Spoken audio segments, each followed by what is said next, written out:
नागपंचमी मराठी निबंध. नागराजाची कृपा मिळवावी. नागपंचमीचा उत्सव साजरा करा. श्रावण महिन्याच्या शुक्ल पक्षातील पंचमी हा दिवस भारतात उत्साह साजरा होणारा पंचमी हा सण आहे. हा दिवस पूजेसाठी, कृतज्ञता व्यक्त करण्यासाठी आणि सर्पभीतीपासून रक्षणाची याचना करण्यासाठी समर्पित आहे.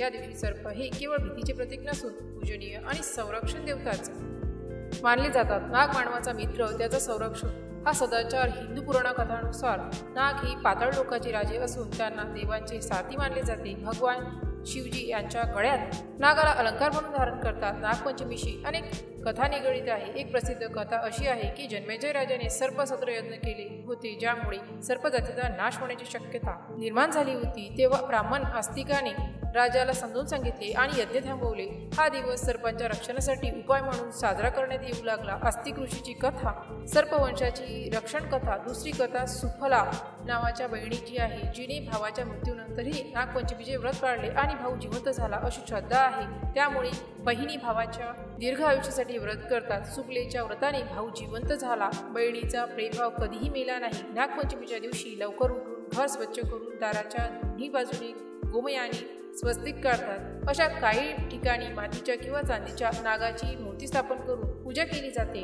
नागाला दूध, खीर, लाह्या, तांदूळाचे पीठ, हळद, कुंकू, फुले आणि धूप दीप अर्पण केले जातात. विशेषतः गावांमध्ये लोक नागदेवता किंवा साप येऊ शकतील अशा ठिकाणी विहिरीजवळ, झाडाखाली, गुहेत दूध ठेवतात. काही जण नागांच्या चित्राची पूजा घरात करतात. दुधाने सर्प तृप्त करा. नागदेवाची कृपा मिळवा. बहिणी भावाला ओवी मानतात आणि त्यांचे कल्याण मानतात. पंचमीला उपवास ठेवण्याची ही प्रथा आहे. नागपंचमीचा व्रत उपवास भावाच्या आयुष्याला वाढवे दिवस. हा सण केवळ धार्मिक नसून पर्यावरणीय आणि वैज्ञानिक दृष्टिकोनातही महत्त्वाचा आहे. पावसाळ्यात साप बाहेर येतात आणि मानव सर्प संघर्ष वाढतो. नागपंचमीच्या पूजेमुळे लोकांमध्ये सापांची भीती कमी होऊन त्यांचा आधार वाढतो. त्यामुळे सापांचा अनावश्यक नाश होणे टळते.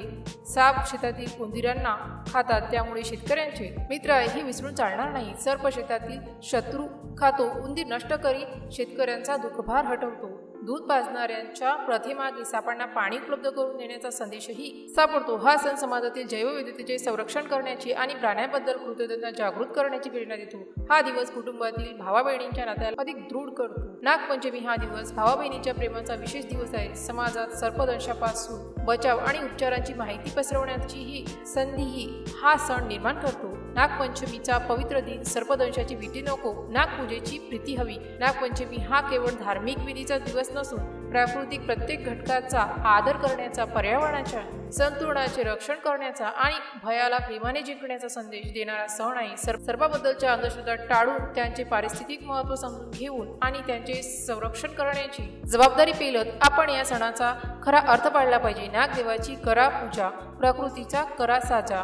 अशा प्रकारे नागपंचमीचा हा उत्सव आपल्याला जीवनाच्या सर्व जीवांशी सहअस्तित्वाचे धडे देऊन जातो. जर या पोस्टशी संबंधित काही गोंधळ असेल किंवा आपल्याला अशा कोणत्याही विषयाची माहिती हवी असेल तर कृपया खालील दिलेल्या कमेंट बॉक्सद्वारे आपले प्रश्न आम्हाला विचारू शकता. या पोस्टशी संबंधित आणखीन काही प्रश्न असतील आपण आम्हाला ते देखील सांगू शकता की आम्ही त्या समस्या नक्कीच सोडवू.